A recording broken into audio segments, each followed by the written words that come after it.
भारत चीन विवाद को लेकर हर दिन कोई ना कोई बड़ी खबर आ ही जाती है। अब भारत चीन के रिश्तों पर विदेश मंत्री एस जयशंकर का बड़ा बयान आया है। विदेश मंत्री एस जयशंकर ने चीन के साथ सीमा गतिरोध पर कहा है कि पूर्वी लद्दाख में पिछले साल हुई घटनाओं ने दोनों देशों के संबंधों को गंभीर रूप से प्रभावित कर दिया है और संबंधों को आगे तभी बढ़ाया जा सकता है जब वो आपसी सम्मान, संवेदनशीलता, साझा हित जैसी परिपक्वता पर आधारित हो। जयशंकर ने यह भी कहा कि भारत और चीन के संबंध दोराहे पर हैं और इस समय चुने गए विकल्पों का न केवल दोनों देशों बल्कि पूरी दुनिया पर प्रभाव पड़ना तय है। चीनी अध्ययन पर 13वें अखिल भारतीय सम्मेलन को डिजिटल माध्यम से संबोधित करते हुए विदेश मंत्री जयशंकर ने कई और बड़े बयान भी दिए हैं। उन्होंने कहा कि साल 2020 में हुई घटनाओं ने हमारे संबंधों पर वास्तव में अप्रत्याशित दबाव बढ़ा दिया। जयशंकर ने कहा कि जो समझौते हुए हैं उनका पूरी तरीके से पालन किया जाना चाहिए। उन्होंने यह भी कहा है कि वास्तविक नियंत्रण रेखा का कड़ाई से पालन होना चाहिए और उसका पूरी तरीके से सम्मान किया जाना चाहिए।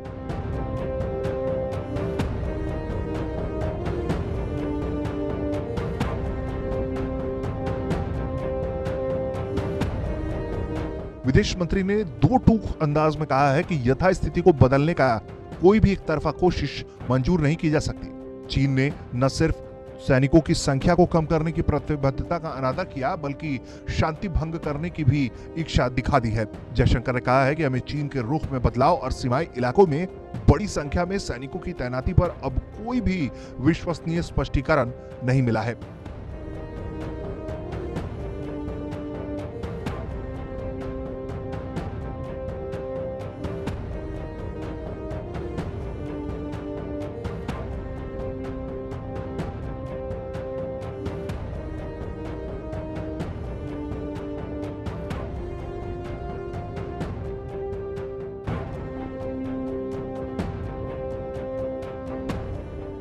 पूर्वी लद्दाख में वास्तविक नियंत्रण रेखा पर पिछले कई महीनों से भारतीय सेना और चीनी सेना के बीच गतिरोध की स्थिति है। इस मामले में कई दौर की राजनयिक स्तर और सैन्य स्तर की बातचीत हो चुकी है, लेकिन हालात जस के तस हैं। इस बयान के मायने इसलिए भी अहम है क्योंकि हाल ही में चीनी ऐप्स पर बैन को जारी रखते हुए इलेक्ट्रॉनिक और सूचना प्रौद्योगिकी मंत्रालय ने भारत में नए सिरे से नोटिस जारी किया। इस नई नोटिस में टिकटॉक समेत 58 और ऐप भी शामिल है।